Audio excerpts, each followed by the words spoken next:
तो गाइस, जैसा कि आप सभी लोगों को पता है कि आज हम लोग बहुत ही इम्पोर्टेंट टॉपिक को पढ़ने वाले हैं। 7th NCERT chapter 6 physical and chemical changes. Okay, तो ये टॉपिक सुनने में पढ़ने में बहुत ईजी लगता है, फिजिकल चेंजेस और केमिकल चेंजेस। ओके, और है भी, बट कंफ्यूज हो जाते हैं बच्चे एस्पिरेंट्स कि हमें कैसे डिसाइड करना है कि दिस इज फिजिकल चेंज और केमिकल चेंज। तो इन क्वेश्चन के आंसर को सही पहचानने के लिए हमें फिजिकल चेंज और केमिकल चेंज में जो डिफरेंस है वो रियल में पता होना चाहिए। ओके, तो सबसे पहले मैं आप लोगों को बताना चाहूँगा कि आज की इस वीडियो में हम लोग क्या क्या पढ़ने वाले हैं। ओके, आज के ऑब्जेक्टिव्स क्या क्या हैं, क्या पढ़ने वाले हैं हम लोग। Physical properties and also physical change and it's examples. Second सब टॉपिक होगा हमारा chemical changes and it's examples. And third subtopic is rusting of iron, and fourth, which is very important, crystallization. Okay, तो चलिए start करते हैं आज का ये टॉपिक, फिजिकल चेंजेस। तो फिजिकल चेंजेस होता क्या है? चेंज मतलब कुछ चेंज होना, कुछ बदलाव होना। ठीक है, तो ऐसे बदलाव, ऐसे चेंजेस जिसमें सिर्फ फिजिकल प्रॉपर्टीज चेंज होती है। क्या होती है? Physical property. और जो चेंज हुआ है वो जनरली रिवर्सिबल होता है और कोई नया सब्सटेंस बन के तैयार नहीं होता है। ठीक है, सिर्फ फिजिकल प्रॉपर्टी मतलब उसका या तो शेप चेंज हो जाएगा, या साइज चेंज हो जाएगा, या कलर चेंज हो जाएगा, या टेम्परेचर चेंज हो जाएगा, या मास चेंज हो जाएगा। ठीक है, तो एग्जाम्पल जब आप देखेंगे तो इजीली आप लोग पहचान पाएंगे। ठीक है, कटिंग ऑफ पेपर्स है ना, पेपर A4 साइज का लिया या कोई भी साइज का अपन ने पेपर लिया, उसको टुकड़ों टुकड़ों में काट दिया। ठीक है, अब कोई बोलेगा कि हमने बहुत बड़ा चेंज किया है, बट ये सिर्फ फिजिकल चेंज कहलाएगा। ओके, क्योंकि हमने सिर्फ इसके साइज को छोटा किया है, छोटे छोटे टुकड़ों में। ओके, तो फिजिकल प्रॉपर्टी यहाँ पे क्या हुई? साइज जो है वो चेंज हुआ। ठीक है, so this is physical change. और ये रिवर्सिबल प्रोसेस भी है, जब हम इसको चिपकाएंगे तो ये फिर से उसी साइज का पेपर बन जाएगा। दूसरा, कोई नया सब्सटेंस तैयार हुआ नहीं है, पहले भी ये पेपर था और अभी भी ये क्या है? पेपर है। ओके, चलिए बहुत अच्छा सा एक एग्जांपल मैं आप लोगों को दिखाना चाहूँगा फिजिकल चेंज का। आप लोग इजीली यहाँ पर देख पा रहे होंगे, कटिंग वुड है, कटिंग वुड है ना, लकड़ियों कोई ट्री को काटा गया है, सॉरी, लकड़ी को काटा गया है तो छोटे छोटे टुकड़े दिख रहे हैं, छोटे छोटे नहीं, बड़े बड़े टुकड़े। ठीक है, तो ये अभी क्या है? लकड़ी। और उसके बाद ये देखिए बहुत प्यारा सा यहाँ पे क्या बना हुआ है, बहुत प्यारा सा ये फर्नीचर बनाया गया है, फर्नीचर। ठीक है, तो बहुत बड़ा चेंज हुआ है, लेकिन ये चेंज जो है इंटरनली ना होकर के फिजिकली है, बाहर से चेंज हुआ है। तो ये जो चेंज हुआ है ये सिर्फ फिजिकल चेंज है। ओके, तो पहले भी ये लकड़ी था और अभी भी ये क्या है? लकड़ी है। तो कोई नया सब्सटेंस बन के तैयार नहीं हुआ है ना। हम इसे चेयर बोल सकते हैं, अलग अलग लैंग्वेज में हम कह सकते हैं, बट अभी भी ये क्या है? फिजिकल चेंज है। ठीक है, चलिए अब देख लेते हैं हम एक और एग्जांपल टमाटर का। टमाटर को काटने के बाद हम सैलेड बनाते हैं। तो पहले ये टमाटर था और कटने के बाद भी ये क्या है? टमाटर। सिर्फ इसका नाम क्या रखा गया? सैलेड। ठीक है, ताकि लोगों के मुंह में पानी आ जाए। ठीक है, तो आप लोग इजीली समझ पा रहे होंगे, सिर्फ इसका यहाँ पे साइज चेंज हुआ है, शेप चेंज हुआ है सिर्फ। ओके, अब देख लेते हैं बहुत इंपॉर्टेंट केमिकल चेंजेस। तो केमिकल चेंज होता क्या है? एक ऐसा बदलाव, एक ऐसा चेंज जिसमें कोई नया सब्सटेंस बन के तैयार होता है ना। और जनरली हम इसे देखें तो ये कैसा होता है? इरिवर्सिबल, अनुत्क्रमणीय इसे हिंदी में बोला जाता है। मतलब कि एक एग्जांपल देता हूं मैं, आप कागज को ही ले लो, कागज को आपने जलाया, जलाने के बाद वो राख बन जाता है। कैसा बन जाता है? राख। अब कोई बोले कि यार उस राख से फिर से कागज बनाओ, तो ये पॉसिबल नहीं है, ठीक है। तो कुछ बदलाव करना और बदलाव से कोई नया प्रोडक्ट बन के आना, है ना, और उस प्रोडक्ट से फिर से पहली अवस्था में आना, this is impossible. That means this is a chemical change, ठीक है।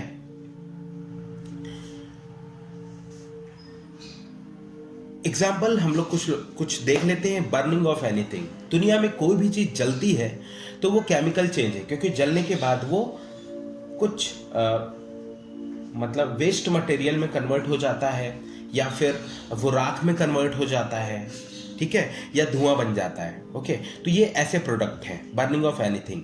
तो ये जो वेस्ट मटेरियल है और ये जो प्रोडक्ट निकल के आता है राख वगैरह, तो इसको पहले जैसे कंडीशन में लेके आना इम्पॉसिबल होता है। उसके बाद डाइजेशन ऑफ फूड, अब कोई बोले कि यार मैंने दाल चावल खाया था, डाइजेस्ट हो गया, अब उसके बाद फिर से ये दाल चावल में कन्वर्ट हो जाए, ये पॉसिबल नहीं है। Okay, so this is also a chemical change. उसके बाद हम देखेंगे क्या, रिपनिंग ऑफ फ्रूट्स, है ना।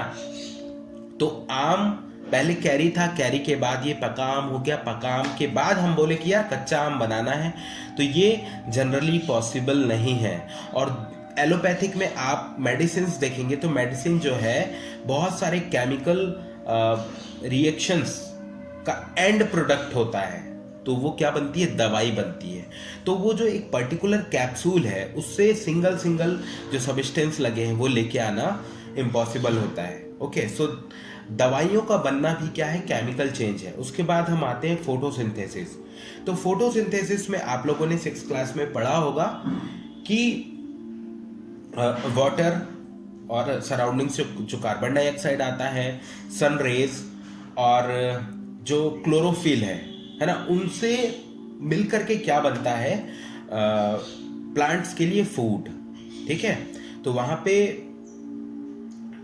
ग्लूकोज के फॉर्म में फूड तैयार होता है और ऑक्सीजन रिलीज होती है, ठीक है। तो एक अभिक्रिया हुई और एक नया सब्सटेंस बन के तैयार हुआ, ठीक है। So this is a chemical change और ये रिवर्सिबल नहीं होता है। उसके बाद every new material is discovered by chemical changes. तो जितने भी नए सब्सटेंस बन के तैयार होते हैं, ठीक है, तो वो कैसे बन के तैयार होते हैं, वो केमिकल चेंज से, ठीक है। चलिए आगे बढ़ते हैं।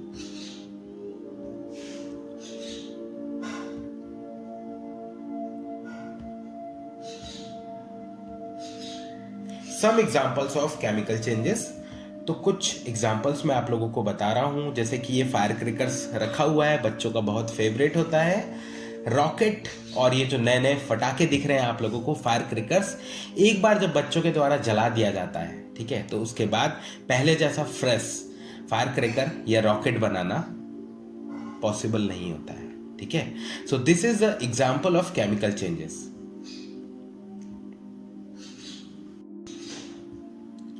अब देखिए सेकंड जो थर्ड सब टॉपिक हम कह सकते हैं, रस्टिंग ऑफ आयरन, लोहे में जंग लगना। सभी लोगों ने जनरली देखा होगा।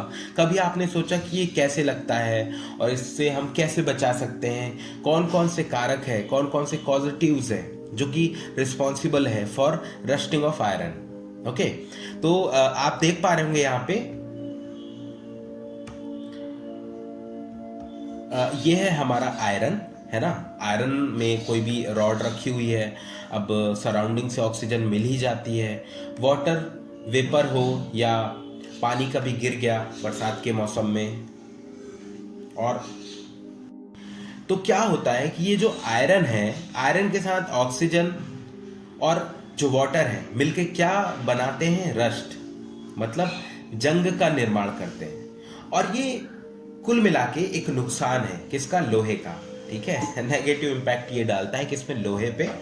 तो for rusting the presence of both oxygen and water या वाटर वेपर इज एसेंशियल, ठीक है। तो जंग लगने के लिए कौन कौन सी चीजें बहुत इंपॉर्टेंट है आप लोग देख पा रहे होंगे यहाँ पे, जैसे कि ये दिया हुआ है क्या, ऑक्सीजन और वाटर। तो एग्जाम में आपको डायरेक्टली पूछ सकता है कि रस्टिंग ऑफ आयरन के लिए कौन कौन से कारक जरूरी है अगर जंग लगना है तो, ठीक है, जंग तो कोई नहीं लगाना चाहेगा, लेकिन अगर पूछा, ठीक है, तो आप क्या बताएंगे? Oxygen and water. ठीक है, तो आयरन को जनरली हम किससे डिनोट करते हैं? ये Fe और ऑक्सीजन को O2 फ्रॉम द एयर से जो मिलता है, उसके बाद वाटर को हम H2O से डिनोट करते हैं। ठीक है, आगे बढ़ते हैं हम लोग। यहाँ पे how we prevent iron from rust. तो जंग लगने से बचाने के लिए आयरन में क्या किया जाता है? ठीक है, कोई भी चाहेगा, apply a coat of paint और grease regularly to prevent rusting. तो जंग से बचाने के लिए पेंट की कोटिंग की जाती है या रेगुलरली ग्रीस की उसमें कोटिंग की जाती है। ओके, और उसके बाद deposit a layer of metal like chromium और zinc on iron called galvanization. ठीक है, तो उसमें लेयर चढ़ाई जाती है, किसमें? आयरन में, है ना। कौन कौन से मेटल की? Chromium, zinc on iron called galvanisation. Most important है ना कि गैल्वेनाइजेशन होता क्या है, ये एग्जाम में पूछ सकता है और 4 ऑप्शन देगा। तो किसी ना किसी ऑप्शन में ये दिया होगा कि deposit a layer of a metal like chromium और zinc on iron called galvanization. Okay, तो आई होप आप लोगों को समझ में आएगा रस्टिंग ऑफ आयरन, और रस्टिंग ऑफ आयरन से कैसे बचा जा सकता है ये भी आपको समझ में आया होगा। अब एक नोट यहाँ पे दिया हुआ है, आप लोग ध्यान से देखिए। Stainless steel is made by iron with carbon and metals like chromium, nickel and manganese. It does not rust. Okay, तो भिलाई स्टील प्लांट के बारे में आपने सुना होगा, जहाँ पे स्टील का प्रोडक्शन होता है। ठीक है, और स्टील कैसे बनता है? तो स्टील बनाने के लिए आयरन के साथ कुछ मात्रा में कार्बन भी मिलाया जाता है। उसके बाद क्रोमियम मेटल है, निकेल और मैग्नीज, है ना। तो इसको मैं थोड़ा सा अंडरलाइन कर रहा हूं, आप लोग ध्यान से देख सकते हैं। Chromium, nickel, manganese, carbon. क्या? क्रोमियम, निकेल एंड मैग्नीज, ये मिलाया जाता है और उसके बाद स्टेनलेस स्टील बनता है। ठीक है, तो इसमें रस्टिंग ऑफ आयरन की प्रॉब्लम्स नहीं होती है। ओके, चलिए, इस पिक्चर से आप बिल्कुल वाकिफ होंगे, ये दिख पा रहा होगा आपको, शक्कर। ठीक है, तो शक्कर, है ना, शक्कर जो है क्रिस्टल के फॉर्म में होता है। किस फॉर्म में होता है? क्रिस्टल के फॉर्म में। क्रिस्टल के फॉर्म में होता है, आप लोग देखे होंगे ऐसे छोटे छोटे क्रिस्टल के फॉर्म में होता है।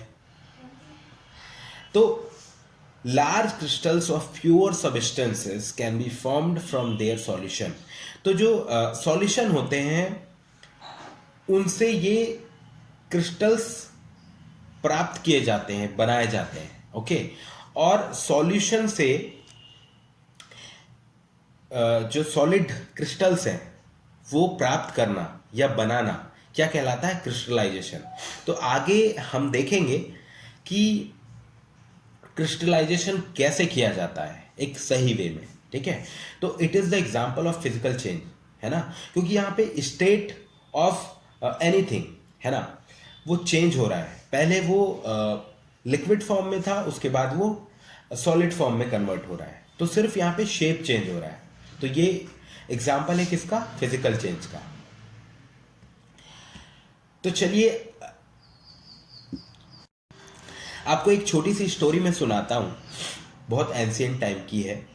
पहले जब समुद्र का पानी हुआ करता था, है ना, समुद्र का पानी कहीं गड्ढे में इकट्ठा हो गया और कुछ समय पश्चात क्या हुआ कि उसका जो वाटर कंटेंट था वो वाष्पीकृत हो गया, वेपराइजेशन उसका हो गया, और वहाँ पे जो क्रिस्टल मिलता था, ठीक है, वो नमक जो होता था उसी से लोग क्या उसको यूज़ करते थे, किसके लिए? अपने भोजन को निर्माण करने के लिए। ठीक है, तो जैसा कि आप सभी लोगों को पता है, धीरे धीरे टेक्नोलॉजी जो है बहुत बढ़ती जा रही है और ज्ञान का स्तर इंसान का बढ़ता जा रहा है। ठीक है, तो इंसान चाहने लगा कि उसे इम्प्योरिटीज़ से खत्म, मतलब इम्प्योरिटी जिसमें ना हो ऐसा नमक मिले। तो टेक्नोलॉजी विकसित हुई, धीरे धीरे साइंस का विकास हुआ, डे बाय डे साइंस का जो विकास है वो होता रहता है। तो वैसे ही साइंस का विकास हुआ, जिसमें आप यहाँ पे एक अरेंजमेंट देख पा रहे होंगे, ये अरेंजमेंट आप लोग देख पा रहे होंगे, है ना। ये है क्या, ठीक है। तो ये सिंपली है सॉल्युबल सॉलिड इन सॉल्यूशन, एक बीकर में लिया हुआ है, उसको वेपोराइजेशन करने के लिए इवेपोरेशन किया गया है इसका, ठीक है। तो उसके बाद यहाँ पे आप लोग देख पा रहे होंगे फिल्टर पेपर रखा गया है और हॉट सैचुरेटेड सॉल्यूशन है ये, हॉट सैचुरेटेड क्या है ये, सॉल्यूशन है। अब यहाँ से क्या होगा, यहाँ पे छन्ना लगा हुआ है, फ्लटेड फिल्टर पेपर लगा हुआ, इससे छन के क्या होगा, ये फिल्टर हो जाएगा, ये मतलब इम्प्योरिटीज जो है यहाँ पे क्या हो गई, रुक गई, है ना। और यहाँ पे जो हमको सॉल्यूशन मिला है ये बहुत प्योर होगा, इसमें इम्प्योरिटीज नहीं होगी, ठीक है। उसके बाद इसका जो वेपोराइजेशन है वो हो जाएगा और हमें क्रिस्टल के फॉर्म में एक क्रिस्टल के फॉर्म में हमें प्योर सब्सटेंस मिलेगा, ठीक है, क्रिस्टल के फॉर्म में। अगर मैं बात करूं नमक की, है ना, तो नमक भी इसी प्रोसेस से निर्माण किया जाता है, प्रोडक्शन किया जाता है, ओके, है ना। बहुत ज़्यादा क्या कहना चाहिए, अमेजिंग, है ना। ठीक है, चलिए आगे बढ़ते हैं। हाँ, तो ये आप लोग देख पा रहे होंगे, कुछ लोगों को ये शक्कर की तरह लग रहा होगा और कुछ लोगों को पोटास एलम, जिसे फिटकरी भी बोला जाता है, नाई लोग यूज़ करते हैं, बहुत सारी चीज़ों में यूज़ किया जाता है, ऐसा लग रहा होगा, ठीक है। तो ये क्रिस्टलाइजेशन का एग्जाम्पल है, ठीक है। और ये जो आप स्वीट कैंडी देख रहे हैं, ठीक है, इससे हर कोई वाकिफ है, छोटे बच्चों को बहुत पसंद होता है। Sweet candy form of crystal of solution, ठीक है। हाँ, तो जो लिक्विड फॉर्म में सॉल्यूशन होता है उससे ये स्वीट कैंडी को प्राप्त किया जाता है, बनाया जाता है। इवन आपने बचपन में भी ये प्रैक्टिकल किया होगा, फ्रिज में जब हम लोग शक्कर और कुछ भी एक लिक्विड को फ्रिज में रख देते थे, है ना, फ्रीजिंग के लिए, तो जब हम निकालते थे वो बर्फ जमा हुआ निकलता था, ठीक है, तो वो जम जाता था, ठीक है। इसी को क्या बोलते हैं, क्रिस्टलाइजेशन, मतलब सॉल्यूशन को सॉलिड फॉर्म में लेके आना, ठीक है। और उस सॉलिड फॉर्म को फिर से लिक्विड फॉर्म में भी लाया जा सकता है ना, कुछ हीट दे करके। तो this is the example of physical changes. तो ऐसे ही बहुत सारे एग्जांपल्स आप लोगों को एग्जाम में पूछेगा, है ना।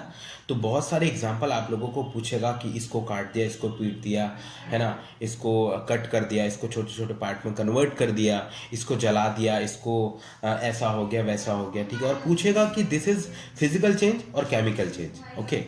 तो बहुत ही आसानी से आप लोग विदाउट एनी कहना चाहिए टेंशन के आप लोग रियल आंसर को चूज कर सकते हैं, है ना।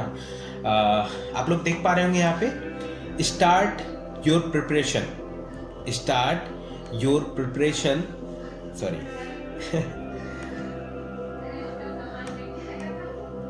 start your preparation of preliminary with mains of MPPSC 2021, ठीक है।